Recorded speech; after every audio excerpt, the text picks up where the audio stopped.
வாழ்க்கையில் சில சந்தர்ப்பங்களில் நாம் சில அவமானங்களை சந்திச்சே தீர வேண்டியிருக்கு. என்ன பண்ணுறது, காலம் அப்படி. அவமானப்படுறவங்க உடனே அடங்கி போய்டுறது தான் உலக வழக்கம். அவமானப்பட்டால் உடனே சீறி எழறவங்களும் உண்டு. ஆனால் அதையே ஒரு சவாலாக எடுத்துக்கிட்டு முன்னுக்கு வர்றவங்களும் சில பேர் இருக்கிறாங்க. அவங்க ரொம்ப அபூர்வம். இன்றைக்கி மனோதத்துவ நிபுணர்கள்லாம் என்ன சொல்கிறாங்க தெரியுமா? அவமானப்பட்டுட்டா உடனே அடங்கி போயிடக்கூடாதான். அதையே ஒரு சவாலாக எடுத்துக்கிட்டு மனசில் ஒரு வைராக்கியத்தோடு முயற்சி பண்ணினா வாழ்க்கையில் எல்லாரும் முன்னேறலாமா.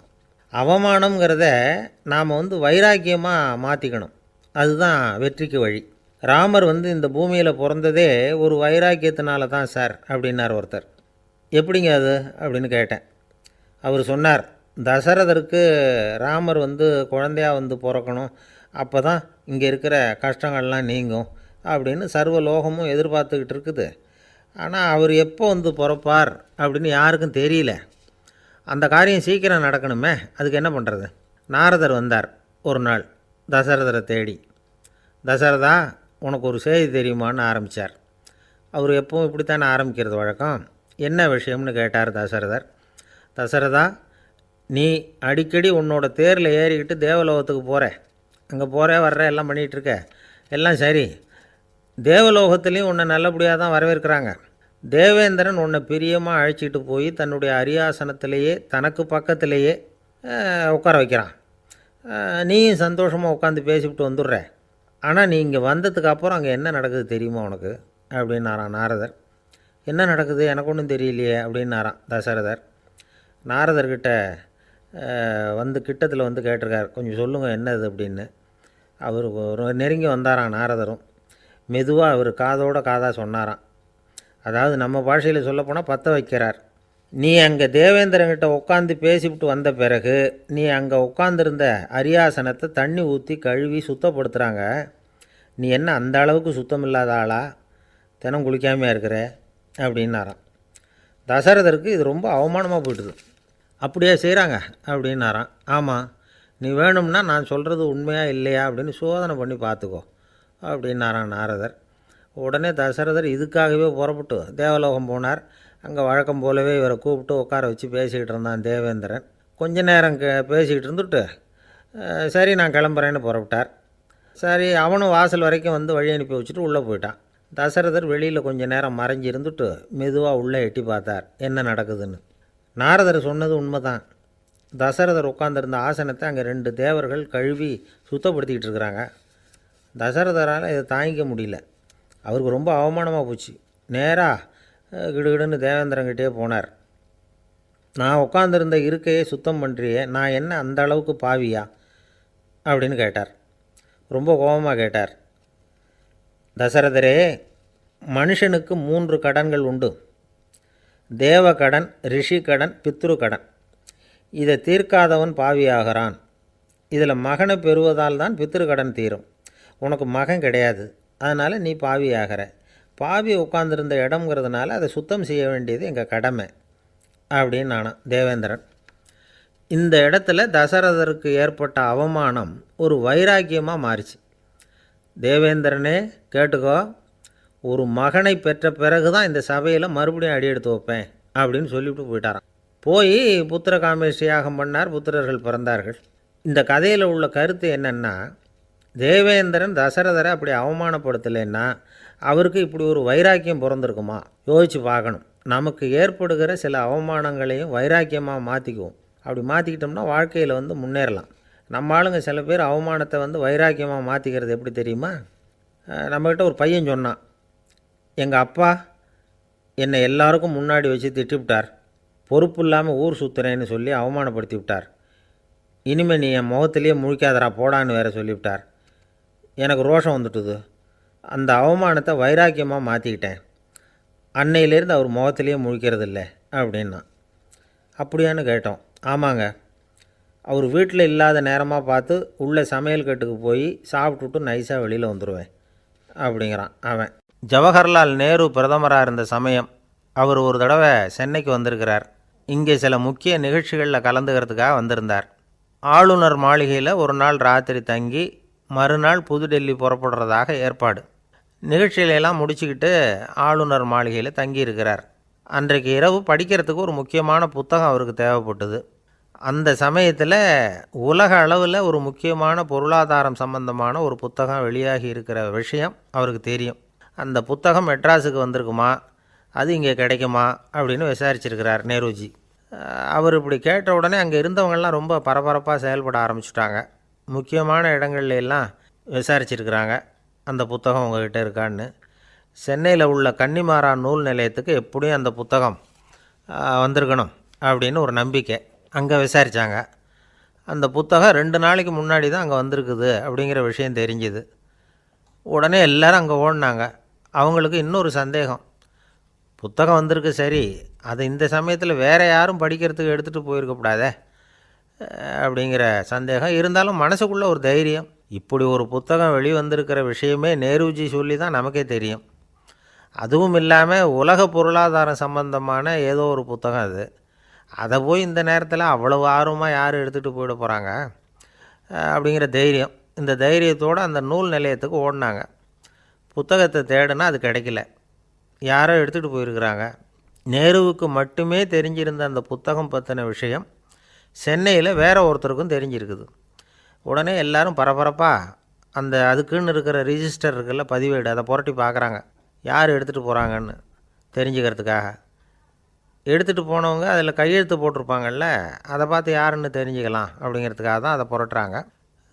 அதோ அந்த புத்தகத்தோட பேர் பக்கத்தில் அதை எடுத்துக்கிட்டு போனவங்க கையெழுத்து உத்து பார்க்குறாங்க எல்லாரும். அதில் போட்டிருக்குது பேர் CN அண்ணாதுரை அப்படின்னு எழுதியிருந்தது. அவர் தான் பேரறிஞர் அண்ணா. நேரு படிக்க விரும்பின ஒரு புத்தகத்தை அதே நேரம் படிக்க விரும்பின இன்னொரு தலைவர் இவர். படிக்கிறதுல அவருக்கு இருந்த ஆர்வத்தை நாம் தெரிஞ்சுக்கணும்னா அதுக்கு எவ்வளவோ சம்பவங்கள் இருக்குது. கடைசி காலத்தில் அவர் அடையாறு மருத்துவமனையில் படுத்திருக்கிறார்.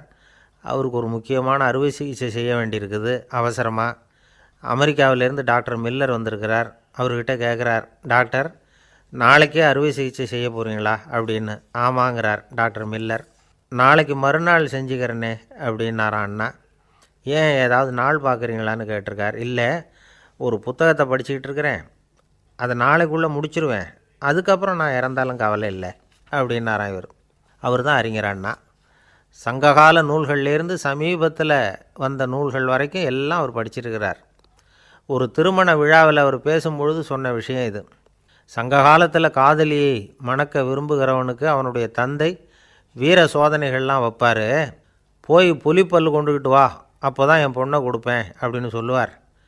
காதலன் உடனே காட்டுக்கு போவான், ஒரு புலியை கொன்று அதனுடைய பல்லை கொண்டுக்கிட்டு வருவான். அதை வீர பதக்கத்தில் பதிச்சு அவனுக்கு மாமனார் சூட்டுவார் கல்யாண சமயத்தில். இப்போலாம் காதலன் கிட்ட அப்படி சொல்ல முடியாது. இப்போலாம் காதலன்கிட்ட காட்டுக்கு போய் புலிப்பல் கொண்டுக்கிட்டு வான்னு யாராவது சொன்னால் புலி தான் மாப்பிள்ளையாக வந்து சேரும் அப்படின்னார். ஒரு கடைக்கு போனேன், 5 ரூபா பணத்தை எடுத்து கொடுத்தேன். ஒரு தினசரி பத்திரிகையை கேட்டேன். அவர் உடனே அங்கே அடுக்கி வச்சுருந்த பத்திரிகையில் ஒன்று எடுத்து என் கையில் கொடுத்தார். வாங்கிக்கிட்டேன். மீதி பணத்தை எடுத்தார். அதையும் என் கையில் கொடுக்கணும்ல, கொடுக்கல. எதிரில் இருந்த பலகையில் வச்சு எடுத்துக்க சொன்னார். எப்பவும் அவர் அப்படி தான் பண்ணுவார். நானும் எடுத்துக்கிட்டு வந்துடுவேன். இவர் ஏன் இப்படி பண்ணுறாருங்கிறது எனக்கு ரொம்ப நாளாக ஒரு சந்தேகம். ஒரு நாள் அவர்கிட்டயே இதை கேட்டுவிட்டேன். ஏங்க, நீங்கள் உங்கள் கடைக்கு வந்து பொருள்கள் வாங்குறவங்களுக்கு நீங்கள் பாக்கி சில்லறையை கொடுக்குறப்போ பலகையில் வச்சு விட்றீங்க, கையில் கொடுக்க மாட்டேங்கிறீங்களே, ஏன் அப்படின்னு கேட்டேன். காசை கையில் கொடுத்தா நம்மக்கிட்ட இருக்கிற லட்சுமி போயிடுவா சார் அப்படின்னார். அதாவது பணம் செலவாயிடும் அப்படின்னு அர்த்தமா. இன்னொரு நண்பர், அவர் ஒரு நாள் வழக்கத்துக்கு மாறாக ரொம்ப சோகமாக உட்காந்துருக்கிறார். ஏங்க என்னாச்சு, ஏன் இப்படி கப்பலே கவிழ்ந்தது மாதிரி உட்காந்துருக்குறீங்க அப்படின்னு கேட்டேன். கப்பலே கவிழ்ந்திருந்தா கூட நான் இப்படி கவலைப்பட மாட்டேன் சார், வேறு ஒன்று நடந்து போச்சுன்னார். என்னன்னு கேட்டேன். என் உச்சந்தலையில் பல்லி ஒன்று விழுந்துட்டுதுன்னார். அதுக்காகவா இப்படி அப்படின்னு ஆச்சரியப்பட்டேன். ஆமாங்க, பல்லி உச்சந்தலையில் விழுந்தால் பலன் என்னன்னு பஞ்சாங்கத்தில் பார்த்தேன், மரணம்னு போட்டிருக்கு அப்படின்னு சொல்லிவிட்டு அவர் தொடர்ந்து கவலைப்பட ஆரம்பிச்சிட்டார். இப்படியும் ஒருத்தர், என் கூட வேலை பார்க்குற ஒருத்தர் எப்படி தெரியுமா, தினமும் வலது காலை வச்சு தான் ஆஃபீஸுக்கு உள்ளே நுழைவார். என்றைக்காவது தவறுதலாக இடது காலை வச்சு உள்ளே வந்துட்டார்னா அன்னைக்கு பூரா மனசு சங்கடப்படுவார். எந்த வேலையும் சரியாக ஓடாது. கேரம் போர்டு ஆடுற ஒருத்தர் எப்போ ஆட உட்காந்தாலும் ஸ்ட்ரைக்கரை கை தவறி கீழே விழுற மாதிரி பண்ணி அதுக்கப்புறம் அதை எடுத்துக்கிட்டு ஆட உட்காருவார். ஏன்னா எப்போவோ ஒரு தடவை நிஜமாகவே அது கை தவறி கீழே விழுந்திருக்குது. அன்னைக்கு பிரமாதமாக ஜெயிச்சுட்டார். உடனே ஒரு முடிவுக்கு வந்துட்டார், கை தவறுனா லாபம் அப்படின்னு. அதுக்கப்புறம் அதையே பழக்கமாக்கிக்கிட்டார். பூனை குறுக்க போனால் சகுனம் சரியில்லைன்னு நினைக்கிறவங்க உண்டு. ஆனால் ஒருத்தர் எப்படி தெரியுமா, அவர் வெளியில் கிளம்புற சமயம் பக்கத்து வீட்டு ரேடியோவில் மியாவ் மியாவ் பூனைக்குட்டின்னு பாட்டு சத்தம் கேட்டால் கூட போதும், சகுனம் சரியில்லைன்னு பிரயாணத்தை கேன்சல் பண்ணிவிடுவார். இப்போ இவ்வளவும் எதுக்கு சொல்கிறோம்னா, அளவுக்கு மீறின சகுன நம்பிக்கைகள் இருக்குது பாருங்கள், இதோட பயமும் சேர்ந்துக்கிட்டதுன்னு வச்சுக்கோங்க, இது ஒருத்தருடைய மனநிலையை பாதிச்சிடும். இது உளவியல் நிபுணர்கள் சொல்கிற கருத்து. வாழ்க்கையே தடுமாற வச்சிரும். பாதுகாப்பு இல்லாத உணர்வு, ஒரு விதமான டிப்ரெஷன் மனநிலை, இதெல்லாம் தான் இதுக்கு காரணமாக அமையலாம். சில பேர் காய்கறி நறுக்க கத்தியை கையில் எடுத்தால் கூட நேரம் சரியாக இருக்கா அப்படின்னு பார்த்துட்டு தான் வேலையை ஆரம்பிக்கிறது வழக்கம். அறிவு தான் மனசுக்கு வாத்தியாராக இருக்கணும். அப்போ தான் வாழ்க்கை நிம்மதியாக இருக்கும். அறிவு மனசு சொல்கிறபடியெல்லாம் கேட்க ஆரம்பிச்சுட்டுதுன்னா இடைஞ்சல் தான். ஒருத்தருக்கு 7ஆம் நம்பர் தான் ராசியான நம்பரான். 7ஆம் தேதி தான் எந்த காரியத்தையும் ஆரம்பிப்பாராம். 7 எழுத்து வர்றது மாதிரி பேரை மாற்றி வச்சுக்கிட்டார். 7 மணிக்கு தான் தினமும் எழுந்திருப்பார். 7ஆம் நம்பர் வீட்டில் தான் குடியிருக்கார். கல்யாணம் கூட 7ஆம் தேதி தான் பண்ணிக்கிட்டார். அவர் ஒரு நாள் குதிரை பந்தயத்துக்கு போனாராம். குதிரையோட பேரையெல்லாம் பார்த்தார். ஒரு குதிரையோட பேர் 7 எழுத்தில் அமைஞ்சிருந்தது. 7 தானே இவருக்கு அதிர்ஷ்ட நம்பர். அதனால் உடனே அது பேரில் பணத்தை கட்டினார். பந்தயம் நடந்தது. என்ன சார் ஆச்சுன்னு கேட்டாங்க. நான் பணம் கட்டின அந்த என்னோடய குதிரை 7ஆவதாக சேர்ந்தது சார் அப்படின்னாராம் சோகமாக. ஒரு விவசாயி விதைக்கிறதுக்காக வயல்வெளி பக்கம் போகிறார். விதைகளை அள்ளி வீசினார். அப்போ என்ன ஆச்சுன்னா, சில விதைகள் பாதை ஓரத்தில் விழுந்தது. சில விதைகள் முள் செடிகள் மண்டி இருந்த புதருக்கு இடையில் விழுந்தது. சில விதைகள் நல்ல நிலத்தில் விழுந்தது. பாதை ஓரத்தில் விழுந்த விதை என்ன ஆச்சுன்னா, அதெல்லாம் பறவைகள் கண்ணில் போட்டுவிட்டுது. உடனே உட்காந்து கொத்தி தின்னுட்டு போட்டுது. அதிகமாக மண் இல்லாத பாறை பகுதியில் விழுந்த விதையெல்லாம் லேசாக வேர் விட்டு முளைக்க ஆரம்பிச்சிது. அதுக்கப்புறம் வேர் கீழேயும் ஆழமாக போக முடியல, மேலேயும் சூரிய வெப்பம் அதிகம் தாங்க முடியல, எல்லாம் காஞ்சி கருகி போட்டுது. புதர் பகுதியில் சில விதைகள் விழுந்தது இல்லையா, முள் செடிகள் காடாக மண்டி போயிருந்தது. அதனால் முளைச்சி வர்ற செடிக்கு நெருக்கடி அதிகமாக போட்டுது, சரியாக வளர முடியல, விளைச்சலும் சரியாக இல்லை. நல்ல நிலத்தில் விழுந்த விதைகள் மட்டும் நல்லா முளைச்சிது, நல்லா வளர்ந்தது, விளைச்சலும் பிரமாதமாக இருந்தது. இந்த கதையை சொல்லிவிட்டு கேட்க செவியுள்ளோர் கேட்கட்டும் அப்படிங்கிறார் இயேசு பெருமான். ஆமாம், இயேசு கடலில் நின்ற படகு ஒன்றில் உட்காந்துருக்கிறார். கடற்கரையில் ஏராளமான மக்கள் உட்காந்துருக்கிறாங்க. அந்த சமயத்தில் தான் இயேசு ஓமைகள் மூலமாக மக்களுக்கு பல உண்மைகளை சொல்லிகிட்டு இருக்கிறார். மக்கள் அந்த கதையை கேட்டுட்டு ஒன்றும் புரியாமல் முழிக்கிறாங்க. அதை கவனித்த இயேசு அந்த ஓமையை விளக்க ஆரம்பித்தார். இதில் அந்த விதைக்கிறவர் தான் இறைவன். அவருடைய வார்த்தைகளை விதைக்கிறார். அந்த வார்த்தைகளை கேட்கிற மக்கள் அந்த விழுந்த விதைகள் மாதிரி 4 வகையானவர்கள். சில பேர் பாதை ஓரத்தில் விழுந்த விதைகள் மாதிரி. இறைவன் வார்த்தைகளை அவங்க கேட்குறாங்க, ஆனால் தீய எண்ணங்கள் செய்கைகள் மூலமாக விதைக்கப்பட்ட வார்த்தைகள் அழிஞ்சு போடுது. இறைவன் வார்த்தைகளை கேட்ட உடனே மகிழ்ந்து போய் உடனே சில பேர் அதை ஏற்றுக்கிறாங்க. இவங்கெல்லாம் அந்த பாறை பகுதியில் விழுந்த விதைகள் மாதிரி. அதனால் இவங்கெல்லாம் வேறு இல்லாதவங்க. கொஞ்ச காலத்துக்கு இறை வார்த்தைகளுக்கு கீழ்ப்படிந்து நடப்பாங்க. அதனால் ஏதாவது இடைஞ்சல் ஏற்பட்டால் உடனே தடுமாறுவாங்க. தங்கள்கிட்ட இருக்கிற நல்ல பண்புகளை விட்டுட்டு பாவ வழிகளுக்கு போயிடுவாங்க. முள் செடிகளுக்கு இடையில் விழுந்த விதைகள் மாதிரி உள்ளவங்க யாருன்னா, இவங்களுக்கு உலக கவலை உண்டு, செல்வத்தின் மீது மயக்கம் உடையவர்கள். உலக ஆசைகள் இவங்களுக்குள்ளே பூந்துடுறதுனால அங்கே இருக்கிற நல்ல பண்புகள் மறைஞ்சு போயிடுது. அதனால் அவங்களும் உபயோகம் இல்லாதவங்களாக ஆயிடுறாங்க. நல்ல மனிதர்கள் நல்ல நிலத்தில் விழுந்த விதைகளுக்கு ஒப்பானவர்கள். இவங்க இறை வார்த்தையை கேட்குறாங்க, அதை ஏற்றுக்கிறாங்க, அவங்களும் நல்லபடியாக வாழுறாங்க, அடுத்தவங்களுக்கும் உபயோகமாக இருப்பாங்க. இதுதான் இயேசு சொன்ன விளக்கம். நல்ல வார்த்தைகளை கேளுங்கள், நல்ல வார்த்தைகளை ஏற்றுக்கொள்ளுங்கள், அடுத்தவங்களுக்கு உபயோகமாக இருங்க.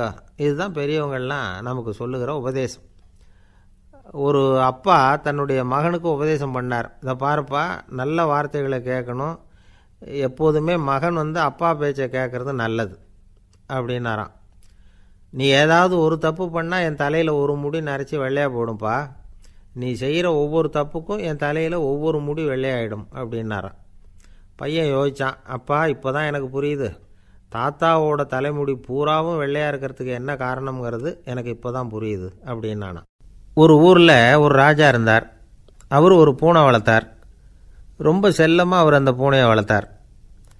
அவர் என்ன பண்ணுவார் தெரியுமா? இரவு நேரத்தில் அந்த பூனையோட தலையில் ஒரு விளக்கை வச்சுருவார். அந்த பூனை ரொம்ப ஜாக்கிரதையாக அந்த விளக்கு கீழே விழுந்துடாமல் பார்த்துக்கும். தலையை ஆட்டாமல் ரொம்ப நிதானமாக ராஜா பின்னாடி நடந்து போய்கிட்டே இருக்கும். அந்த விளக்கு வெளிச்சத்தில் எல்லா வேலைகளையும் செஞ்சுருவார். கையில் ஒரு விளக்கை தனியாக எடுத்துகிட்டு போக வேண்டிய அவசியமே இல்லை. விளக்கை தூக்கிட்டு போகிற வேலையை அந்த பூனை பார்த்துக்கும். அதனால் ராஜாவுக்கு அந்த பூனை மேலே ரொம்ப பிரியம். மந்திரிகளையெல்லாம் கூப்பிட்டு அவங்கக்கிட்ட சொல்லுவார், பார்த்தீங்களா இந்த பூனை எவ்வளவு விசுவாசமாக நடக்குது, என் பேரில் எவ்வளவு மரியாதை பார்த்தீங்களா அதுக்கு அப்படிம்பார். இதை கேட்டுவிட்டு அங்கேருந்த அமைச்சர்களில் ஒருத்தர் சொன்னார், மன்னா நீங்கள் சொல்கிறது சரிதான், இருந்தாலும் இந்த பூனையோட விசுவாசத்தை நாம் கொஞ்சம் சோதித்து பார்க்க வேண்டியிருக்கு அப்படின்னாராம். சரி, உங்கள் ஆசையை ஏன் கெடுக்கணும், நல்லா சோதித்து பாருங்கள் அப்படின்னு சொல்லிவிட்டார் ராஜா. உடனே அந்த அமைச்சர் என்ன பண்ணார் தெரியுமா? எங்கேயோ புறப்பட்டு போனார். ஒரு 5-6 எலிகளை பிடிச்சிக்கிட்டு வந்தார். அரண்மனையில் ராஜா ஏதோ வேலை பார்த்துக்கிட்டு இருக்கிறாரு. பக்கத்தில் அந்த பூனை ரொம்ப பணிவாக நின்றுக்கிட்டு இருக்குது. அது தலையில் விளக்கு எரிஞ்சிக்கிட்டு இருக்கு. அமைச்சர் தான் பிடிச்சிக்கிட்டு வந்த எலிகளை அந்த பூனை பார்வையில் படுறது மாதிரி எதிரில் விட்டார். அந்த எலிகள்லாம் அங்கேயும் இங்கேயும் ஓட ஆரம்பிச்சிது. அதை பார்த்தது பூனை, அவ்வளவுதான். தலையில் இருக்கிற விளக்கை பற்றியும் கவலைப்படலை, ராஜாவை பற்றியும் கவலைப்படலை. ஒரே பாய்ச்சலாக பாஞ்சு எலிகளை துரத்த ஆரம்பிச்சுட்டுது. தலையில் இருந்த விளக்கு எங்கேயோ போய் விழுந்தது, அணைஞ்சு போச்சு. இருட்டில் ராஜா தடுமாற ஆரம்பிச்சுட்டார். இந்த சமயத்தில் அந்த அமைச்சர் மறுபடியும் விளக்கை ஏற்றினார். வெளிச்சம் வந்தது. அதுக்கப்புறம் அந்த அமைச்சர் பேசினார், அரசே, பூனையோட விசுவாசத்தை பார்த்தீங்களா? எலி அது கண்ணில் படுற வரைக்கும் தான் விசுவாசமாக இருந்தது. அது மாதிரி எலியை பார்த்ததும் எல்லாத்தையும் விட்டுட்டு அதை துரத்த ஆரம்பிச்சுட்டு பார்த்தீங்களா? தான் அந்த பூனையை பற்றி நினச்சது தப்புங்கிறது அதுக்கப்புறம் தான் அந்த ராஜாவுக்கு புரிஞ்சுதான். சரி, இப்போ எதுக்கு இந்த கதையெல்லாம் அப்படிங்கிறீங்களா? இந்த பூனை மாதிரி தான் நம்ம மனசும். மனசை எவ்வளவு தான் பயிற்சி கொடுத்து பக்குவமாக வச்சுருந்தாலும் பார்க்குறதுக்கு பரமசாது மாதிரி தான் இருக்கும். பார்க்க வேண்டியதை பார்த்துட்டுதுன்னா பாஞ்சிரும். இந்த பூனை மாதிரி புலன் இன்ப பொருள்கள் கிட்டாத வரைக்கும் மனம் அடங்கி இருக்கிறது மாதிரி தான் தெரியும். கொஞ்சம் வாய்ப்பு கிடைச்சாலும் அது குதிக்க ஆரம்பிச்சிரும், தப்பு பண்ண ஆரம்பிச்சிரும். பெரிய பெரிய முனிவர்கள் வாழ்க்கையில் நடந்த வீழ்ச்சி இதை தான் நிரூபிக்குது. புலன்களின் ஆற்றல் அதிகம். அதனால் மனக்கட்டுப்பாடு பயிற்சிகளில் ரொம்ப எச்சரிக்கையாக இருக்கணுங்கிறார் சுவாமி சிவானந்தர். மது பழக்கத்தையே விட்டுவிட்டேன்னு உறுதியாக இருப்பான். கடை கண்ணில் பட்டுவிட்டுதுன்னா கால் அவனை கேட்காமலே இழுத்துக்கிட்டு உள்ளே போயிடும். இதுதான் மனசுங்கிறது. அதுதான் அந்த ராஜா வளர்த்த பூனை. நம்மால் ஒருத்தன் அந்த ராஜா பூனை தலையில் விளக்க வச்சது மாதிரி இவன் தன்னுடைய தலையிலேயே ஒரு விளக்கை ஏற்றி வச்சுக்கிட்டு என்னத்தையோ தேட ஆரம்பித்தான். தேடிக்கிட்டு இருக்கிறான். தலையை ஆட்டாமல் நிதானமாக நடந்து ரொம்ப நேரமாக தேடிகிட்டு இருக்கிறான். அந்த சமயம் அங்கே வந்த ஒருத்தர், என்னத்தை தேடுறீங்கன்னு கேட்டார். அதுதான் மறந்து போச்சு அப்படின்னு இழுத்தான். சரி, கொஞ்சம் இப்படி உட்காருங்க, ஞாபகம் வந்ததும் தேட ஆரம்பிக்கலாம் அப்படின்னார் அவர். இவன் கொஞ்ச நேரம் உட்காந்து யோசித்தான். அப்புறம் திடீர்னு எழுந்திரிச்சான். ஞாபகம் வந்துட்டுதுன்னா. என்னன்னு கேட்டார். எங்கள் வீட்டில் இருந்த விளக்கை எங்கே வச்சேன்னு தெரியல, அதை தான் தேடிக்கிட்டு இருக்கிறேன், ஏற்றி வைக்கலாம்னு பார்க்குறேன் அப்படின்னா. ஒரு ராஜா இருந்தார். நாடு பூராவும் நிறைய மரங்களை நட்டு வளர்க்கணுங்கிறது அவரோட ஆசை. தானே அதுக்கு முன்மாதிரியாக இருக்கணும்னு நினச்சார். அரண்மனையை சுற்றி மரங்களை நட்டு வளர்த்தார். இதை பார்த்துட்டு ஜனங்களும் அவங்கவுங்க வீட்டை சுற்றி மரக்கன்றுகளை நட்டு வளர்த்தாங்க. கொஞ்ச காலத்தில் ஊர் பூரா பசுமையாக மாறிச்சு. எல்லாருக்கும் சந்தோஷமாக இருந்தது. இது ஒரு பக்கம் இருக்கட்டும். இப்போ நான் சொல்ல போகிற கதை வேறு. அதாவது அந்த ராஜா ஒரு நாள் தன்னுடைய அரண்மனையை சுற்றி இருக்கிற விதவிதமான மரங்களை எல்லாம் போய் பார்த்தார். எப்படி இருக்கிறீங்க அப்படின்னு ஒவ்வொரு மரத்துக்கிட்டையும் விசாரித்தாராம். எந்த மரமும் சந்தோஷமாக இருக்கிறதா தெரியல. அதுக்கும் மனசில் ஒரு குறை. முதல்ல ஆலமரத்துக்கிட்ட போனார். அது சொல்லிச்சு, மண்ணா, நான் நல்லா பெருசாக வளர்ந்துருக்கிறேன், அடர்த்தியாக இருக்கிறேன், கிளையெல்லாம் 4 பக்கமும் நல்லா படர்ந்து தான் இருக்குது, இருந்தாலும் எந்த பிரயோஜனமும் இருக்கிறதா தெரியல எனக்கு. என்னுடைய பழம்லாம் ரொம்ப சின்னதாக இருக்குது, என் கண்ணுக்கு சரியாக புலப்பட மாட்டேங்குது. நான் இருக்கிற சைஸுக்கு என்னுடைய கிளையில் இருக்கிற பழம்லாம் எவ்வளோ பெருசாக இருக்கணும், அது இத்தினூண்டு இருக்கிறது எனக்கு பெரிய அவமானமாக இருக்குது. இப்படி இங்கே நின்றுக்கிட்டு இருக்கிறதே ரொம்ப கூச்சமாக இருக்குது. ஒரு நல்ல புயல் வந்ததுன்னா பேசாமல் சாஞ்சு விடலாமான்னு பார்க்குறேன் அப்படின்னு புலம்புது ஆலமரம். சரி இருக்கட்டும்னு நினச்சிக்கிட்டு ராஜா அடுத்தபடியாக ஒரு அத்தி மரத்துக்கிட்ட போனார். அதுவும் புலம்ப ஆரம்பிச்சுட்டுது. நான் கூட பெரிய மரம்தான், இல்லை இலையெல்லாம் அழகாக தான் இருக்குது, பழம் அழகாக இருக்குது, இருந்தாலும் உள்ள விஷயம் இல்லையே. அத்தி பழத்தை புட்டு பார்த்தா அத்தனையும் சொத்தை அப்படின்னு பழமொழியே உண்டாயிட்டுதே. இப்படி ஒரு கெட்ட பேரோடு நான் இருக்கணுமா அப்படின்னு புலம்புது அது. சரி, இது இருக்கட்டும் அப்படின்னு சொல்லி அடுத்தபடியாக வேப்ப மரத்துக்கிட்ட போனார். அது தன்னுடைய வேதனையை வெளியிட்டது. எனக்கு எவ்வளவோ மருத்துவ குணங்கள்லாம் இருக்கிறதா சொல்லிக்கிறாங்க, இருந்தாலும் என்ன பிரயோஜனம்? என்னுடைய பழத்தை மனிதர்கள் யாரும் விரும்பி சாப்பிட்றது இல்லையே அப்படின்னுது. ராஜா அடுத்தாப்புல இருந்து ஒரு பனை மரத்துக்கிட்ட போனார். நான் நல்லா உயரமாக தான் வளர்ந்துருக்கிறேன், மற்ற மரங்கள்லாம் என்னை அண்ணாந்து தான் பார்க்கணும், இருந்தாலும் என்கிட்ட நிழலுக்காக யாரும் ஒதுங்கிறது இல்லையே அப்படின்னுது.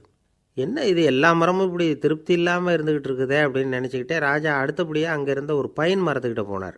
அழகாக உயரமாக பசுமையாக தான் இருந்தது, ஆனால் பழமோ பூவோ கிடையாது.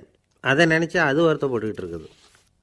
ஓக் மரம் அது ஒன்று நின்றுட்டு இருந்தது. அது என்ன சொல்லிச்சுன்னா, இலை உதிர் காலத்தில் என் மேலே இருக்கிற எல்லா இலைகளும் உதிர்ந்து போடுது, முடி கொட்டின மனிதர்கள் மாதிரி மொட்டையாக நான் நிற்க வேண்டியிருக்குது, என்ன வாழ்க்கை இது அப்படின்னு சொல்லி அழுத்துக்கிட்டது. சரி, புளிய மரம் என்ன சொல்லுது பார்ப்போம்னு அதுக்கிட்ட போனால், என்னுடைய நிழலில் யாருமே தங்க மாட்டாங்க, உடம்புக்கு சூடுன்னு ஒதுங்கி போயிடுவாங்க, அடிமரத்தை பார்த்திங்கன்னா பட்டையெல்லாம் உறிஞ்சி பார்க்குறதுக்கே கேவலமாக இருப்பேன் அப்படின்னுது அது. முருங்கை மரம் என்ன சொல்லிச்சு தெரியுமா, என்னுடைய இலை காயெல்லாம் சாப்பிட்றவங்களுக்கு சத்து கொடுக்கறது வாசம்தான், ஆனால் என் உடம்புல சத்தே கிடையாது, கொஞ்சம் வேகமாக காற்று அடிச்சதுன்னா முறிஞ்சி விழுந்துடுறேன், என்ன வாழ்க்கை இது அப்படின்னு சொல்லி அது வருத்தப்பட்டது. ராஜா யோசனை பண்ணார், என்ன இது, மரங்கள் பூமியின் வரங்கள்னு சொல்கிறோம், மழை பெய்யறதுக்கு அதுதான் காரணம், பூமி செழிப்பாக இருக்கிறதுக்கும் அதுதான் காரணம், வீடு கட்டுறதுக்கு மரம், நாற்காலி செய்ய உபயோகப்படுத்துறதுக்கும் அதுதான் உபயோகப்படுது, மனுஷனுக்கு வேண்டிய ஆகாரங்களையும் கொடுக்குது, இப்படிலாம் இருந்தும் எல்லா மரமும் நிம்மதி இல்லாமல் இருந்துக்கிட்டு இருக்குதே அப்படின்னு நினச்சார். அப்போது அங்கே இருந்த ஒரு மகிழ மரம் அவர் கண்ணில் பட்டுது. அந்த மரம் மட்டும் கொஞ்சம் நிம்மதியாக மகிழ்ச்சியாக இருக்கிறது மாதிரி தெரிஞ்சுது. உடனே ராஜா அதுக்கிட்ட போனார். உனக்கு மனசில் எதுவும் குறை இல்லையான்னு கேட்டார். இல்லை, நான் சந்தோஷமாக தான் இருக்கேன்னு அந்த மகிழ மரம். அப்படியான்னு ஆச்சரியமாக கேட்டார் ராஜா. ஆமாம் மன்னா, இந்த இடத்துல நீங்கள் ஒரு முருங்கை மரத்தையோ வேப்ப மரத்தையோ கூட நட்டிருக்கலாம், ஆனால் இந்த இடத்துல நடுறதுக்கு என்ன தேர்ந்தெடுத்துருக்குறீங்க, அதுவே எனக்கு பெருமை, அதுவே எனக்கு திருப்தி அப்படின்னு தான் மகிழ மரம். மகிழ மரம் சாதாரணமாக தான் இருக்கும், இளம் மஞ்சள் நிறத்தில் பூக்கள், அது காய்ந்தும் மனம் வீசும். மகிழ மரம் மாதிரி மன திருப்தியோடு வாழறதுக்கு நாம் கற்றுக்கணுமா. நாம் இந்த உலகத்தில் ஒரு நாயாவோ நரியாவோ கூட பிறந்திருக்கலாம், மனுஷனாக பிறந்திருக்கிறோம், அதுவே பெருமை தானே. இந்த நிறைவு தான் மகிழ்ச்சியின் ரகசியம். ஒரு பையன் அப்பா கிட்ட போய், அப்பா, நீங்கள் இந்த உலகத்தில் ஒரு மனுஷனாக பிறந்தது என்னோட அதிர்ஷ்டம் நானா. ஏண்டா அப்படி சொல்கிறேன்னு இருக்கார் அப்பா. நீங்கள் ஒரு கரடியாக பிறந்திருந்தா இந்நேரம் நானும் ஒரு கரடி குட்டியாக தானே இருந்திருப்பேன் அப்படின்னு நானா பையன். இந்த உலகத்தில் நாம் நல்லபடியாக இருக்கணும்னா அதுக்கு முக்கியமாக தேவைப்படுறது ரெண்டு. ஒன்று செல்வம், இன்னொன்று அறிவு. சரி, இது ரெண்டில் சிறந்தது எது அப்படின்னு ஒரு கேள்வி கேட்டால் என்ன பதில் சொல்கிறது? இதே கேள்வியை ஹஸ்ரத் அலி அவர்கள்கிட்ட கேட்டாங்களாம். அவர் ஒரு பெரிய அறிஞர். கேள்வி கேட்டவங்களும் சாதாரண ஆட்கள் இல்லை, இவங்களும் அறிஞர்கள். ஒரு நாள் ஹஸ்ரத் அலி அவர்கள்கிட்ட 10 அறிஞர்கள் வந்தாங்களாம். ஐயா, நாங்கள் 10 பேரும் உங்ககிட்ட ஒரே கேள்வியை தான் கேட்க வந்திருக்கிறோம், ஆனால் எங்கள் 10 பேருக்கும் நீங்கள் தனித்தனியாக பதில் சொல்ல முடியுமா அப்படின்னு கேட்டிருக்காங்க. அதாவது அவங்க ஒரே கேள்விக்கு இவர்கிட்ட இருந்து 10 விதமான பதில் எதிர்பார்க்குறாங்க. சரி கேளுங்க, என்ன கேள்வி அப்படின்னார் அவர். அப்போ தான் அவங்க கேட்டாங்களாம், செல்வம் அறிவு இது ரெண்டில் சிறந்தது எது, இதுதான் கேள்வி. ஹஸ்ரத் அலி என்ன பண்ணார் தெரியுமா, அவங்கள ஒவ்வொருத்தராக கூப்பிட்டார், ஒவ்வொரு விதமான பதிலை சொல்லி அனுப்புனார். முதல்ல ஒருத்தரை கூப்பிட்டார், சொன்னார், அறிவுங்கிறது தீர்க்கதரிசிகள், ஞானிகள், மகான்கள் இவங்களோட பரம்பரை சொத்து, ஆனால் செல்வங்கிறது கொடுங்கோலரின் ஆயுதம், அதனால் அறிவு தான் சிறந்தது அப்படின்னார். ரெண்டாவது ஆளை கூப்பிட்டார், உங்ககிட்ட செல்வம் இருந்தால் நீங்கள் தான் அதை காப்பாற்றணும், ஆனால் அறிவு உங்களை எப்பவும் காப்பாற்றும், ஆகவே அறிவு தான் சிறந்தது அப்படின்னார். மூணாவது ஆளை கூப்பிட்டார், செல்வந்தனுக்கு எப்போதும் விரோதிகள் அதிகம், ஆனால் அறிஞனுக்கு நண்பர்கள் அதிகம், அதனால் அறிவு தான் சிறந்ததுன்னார். அடுத்தவரை கூப்பிட்டார், செல்வம் அடுத்தவங்களுக்கு கொடுக்க கொடுக்க குறையும், ஆனால் கல்விங்கிறது அதிகரிச்சுக்கிட்டே வரும், கொடுக்கறதுனால குறையாது, அதனால் அறிவு தான் சிறந்ததுன்னார். இன்னொருத்தரை கூப்பிட்டார், அறிவுள்ளவன் எப்பவும் அதை அடுத்தவங்களுக்கு வாரி வழங்கிக்கிட்டே இருப்பான், அதனால் அவங்ககிட்ட தாராளத்தன்மை இருக்கும், ஆனால் செல்வந்தன்கிட்ட கஞ்சத்தனம் தான் இருக்கும், அதனால் அறிவு தான் சிறந்ததுன்னார். 6வது நபரை கூப்பிட்டார். செல்வத்தை கள்வர்கள் திருடிட்டு போக முடியும், ஆனால் அறிவை அப்படி திருடிட்டு போக முடியாது அப்படின்னார். 7வது நபரை கூப்பிட்டார். செல்வம் கால ஓட்டத்தில் அழிஞ்சிரும், ஆனால் அறிவை கால ஓட்டம் ஒன்றும் பண்ண முடியாது, ஆகவே அறிவே சிறந்ததுன்னார். 8வது ஆளை கூப்பிட்டு சொன்னார், செல்வத்துக்கு எப்பவும் எல்லை உண்டு, நிறை உண்டு, அளவு உண்டு, கணக்கு உண்டு, ஆனால் அறிவுக்கு அப்படிப்பட்ட எல்லை எதுவும் கிடையாது, அதனால் அதுதான் சிறந்ததுன்னார். அடுத்தவனை கூப்பிட்டார். செல்வம் உள்ளத்தில் உள்ள ஒளியை போக்கிவிடும், இருட்டை உண்டாக்கிவிடும், விரிந்த மனப்பான்மையை குறுகலாக்கிவிடும், ஆனால் அறிவு அப்படி இல்லை, இருண்ட உள்ளத்தில் ஒளியை பாய்ச்சி அதை விசாலப்படுத்துது, அதுதான் சிறந்ததுன்னார். கடைசியாக 10வது நபரை கூப்பிட்டார். செல்வம் மனசில் செருக்கை உண்டாக்குது, ஆணவத்தை ஏற்படுத்துது, அதனால் நானே கடவுள்னு நினைக்கிற அளவுக்கு மனுஷனை தாழ்த்தி விடுது, ஆனால் அறிவு பணிவையும் பண்பாட்டையும் வளர்க்குது, அதனால் அறிவு தான் சிறந்ததுன்னார். ஆக இப்படி 10 பேருக்கும் 10 விதமாக பதில் சொன்னது மூலமாக ஹஸ்ரத் அலி அவர்கள் அறிவு தான் செல்வத்தை விட சிறந்தது அப்படிங்கிறதுக்கு 10 காரணங்களை சுட்டி காட்டியிருக்கார். அந்த அறிஞர் 10 பேர் கேட்ட ஒரே கேள்விக்கு 10 பதில் சொன்னார். நமக்கு வேண்டிய ஒருத்தர் 10 பேர் கேட்ட கேள்விக்கு ஒரே பதில் சொல்லி சமாளித்தார். கேள்வி என்ன தெரியுமா? என்கிட்ட வாங்கின கடனை எப்போயா திருப்பி கொடுக்க போகிற? இதுதான் அந்த 10 பேரும் கேட்ட ஒரே கேள்வி. இந்த மாதம் 26ஆம் தேதி தந்துடுறேன் அப்படிங்கிற ஒரே பதில் சொல்லி அவ்வளவு பேரையும் இவர் அனுப்பி வச்சுட்டாராம். எல்லாரும் போனதுக்கப்புறம் இவரை தனியாக கூப்பிட்டு கேட்டிருக்கிறாங்க, அது என்ன சார் கணக்கு, 26ஆம் தேதி அன்னைக்கு என்ன அதிசயம் நடக்க போகுது அப்படின்னு கேட்டிருக்காங்க. அதிசயம் அன்னைக்கு இல்லை, அதுக்கு நாளே நடக்க போகுதுன்னாராம். விவரமாக சொல்லுங்கன்ட்ருக்காங்க. வேறு ஒன்றும் இல்லைங்க, 26ஆம் தேதி தானே எல்லாரையும் வர சொல்லியிருக்கிறேன், அதுக்கு நாளே நான் புறப்பட்டு தலைமறைவாயிட போகிறேன் அப்படின்னாராம் ரொம்ப பெருமையாக. துருக்மேனியாவில் அஷ்காபாத் அப்படின்னு ஒரு நகரத்தில் ஒரு புவியியல் விஞ்ஞானி இருந்தார். அவர் ஒரு நாய்க்குட்டி வளர்த்தார். ஒரு நாள் முன்னிரவு நேரம் ஒரு மேஜைக்கு முன்னாடி உட்காந்து அந்த விஞ்ஞானி ஏதோ கணக்கு போட்டுக்கிட்டு இருக்கிறார். அவருக்கு ஒரு சின்ன பெண் குழந்தை, அது தொட்டிலில் தூங்கிட்டு இருக்குது. அந்த நாய்க்குட்டியும் ஒரு மூலையில் படுத்து அது பாட்டுக்கு தூங்கிட்டு இருந்தது. ஒரே அமைதி. அந்த நேரத்தில் திடீர்னு அந்த நாய்க்குட்டி துள்ளி எழுந்திரிச்சிது, நேராக குழந்தைகிட்ட ஓடிச்சு. அந்த குழந்தைய அது போட்டிருந்த ட்ரெஸ்ஸோடு சேர்த்து கவ்வி தூக்குச்சு, தூக்கிக்கிட்டு வாசல் பக்கம் ஓடிச்சு.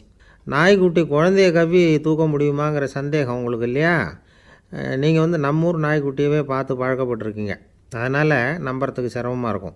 அந்த ஊர்லெலாம் அது ரொம்ப ஸ்ட்ராங்காக இருக்கும், ஒரு ஏதோ கண்ணுக்குட்டி மாதிரி இருக்கும். விஞ்ஞானி அதை பார்த்துட்டார். உடனே அந்த நாய்க்கு வெறி பிடிச்சிட்டுதுன்னு முடிவு பண்ணிவிட்டு தன்னோட கை துப்பாக்கியை எடுத்துக்கிட்டு ஓடி வந்தார். அவர் வெளியில் நாய்க்குட்டி எங்கே அப்படின்னு பார்த்து தேடுறார். அந்த நேரத்தில் அந்த வீடு இடிஞ்சு விழுது. காரணம் பூமி அதிர்ச்சி. இப்படி பூமி அதிர்ச்சி உண்டாக போகுதுங்கிறது அந்த நாய்க்குட்டிக்கு முன்னாடியே தெரிஞ்சு போச்சு. அதுதான் குழந்தைய தூக்கிட்டு வெளியில் ஓடி வந்திருக்குது. அது மூலமாக அந்த குடும்பத்தையே காப்பாற்றிருக்குது அந்த நாய்க்குட்டி. இந்த சம்பவம் நடக்கிறதுக்கு 3 நாளைக்கு முன்னாடியே சில பிராணிகளுக்கு இப்படி நடக்க போகுதுங்கிறது தெரிஞ்சிருக்குதான். ஆமாம், அந்த நகரத்தில் 3 நாளைக்கு முன்னாடியே பாம்பு, பல்லி இதெல்லாம் அது தங்கியிருந்த வலையை விட்டு வெளியில் ஓடி வந்துட்டுது. அதே மாதிரி அங்கே இருந்த புறாவெல்லாம் பறந்து போயிடுச்சான். இதே மாதிரி யுகோஸ்லோவியாவில் கூட ஒரு நகரம், அங்கே ஒரு நாள் ராத்திரி ஒரு மிருக காட்சி சாலையில் திடீர்னு ஒரு பெரிய கலவரம், கூச்சல், குழப்பம். அங்கே இருந்த கழுதை, புலி, யானை, பறவை எல்லாம் கண்ணாபின்னான்னு கத்த ஆரம்பிச்சுட்டுது. நேர் யானை அதுக்குன்னு போடப்பட்டிருந்த தடுப்பையே தாண்டி குதித்து வெளியில் வந்துட்டு தான். மறுநாள் தான் எல்லாருக்கும் விஷயம் புரிஞ்சுது. அடுத்த நாள் காலையில் அங்கே பூமி அதிர்ச்சி உண்டாயிட்டுது. இப்போ பாருங்கள், அதாவது மனுஷனை போய் தீர்க்கதரிசி அது இதுன்னு சொல்லிகிட்டு இருக்கிறோம், இவனை விட அது பரவாயில்லைன்னு தோணுது.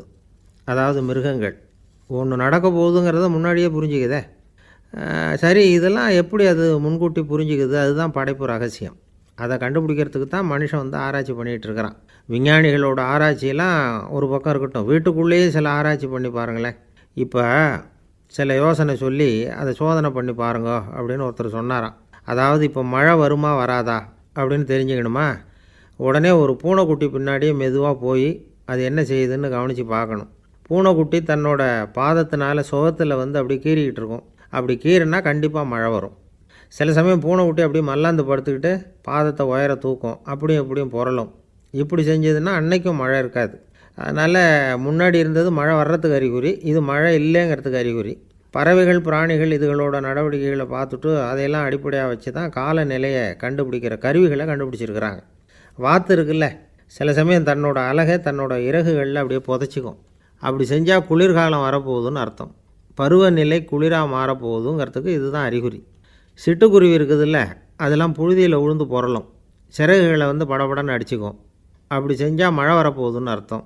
ஒன்று மட்டும் நாம் நல்லா தெரிஞ்சுக்கணும். இயற்கையின் சீற்றம்னு சொல்கிறோம் இல்லையா, இயற்கை ஏன் நம்ம மேலே கோவப்படுது? இயற்கையை நாம் அனுசரித்து போகிறதில்ல, அதனால் கோவப்படுது. காடுகளை அழிக்கப்படாது, விலங்குகளை கொல்லக்கூடாது, இயற்கை ஏற்படுத்தி வச்சுருக்கிற சமநிலையை கெடுக்கக்கூடாது.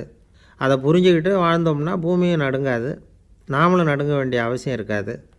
ஒருத்தர் இருந்தார், சாராய கடைக்கு போனாராம், நிறைய சாப்பிட்டார். அப்புறம் சொன்னார், இது ரொம்ப அற்புதமான சரக்கு போல் இருக்குது. உள்ளே போன உடனே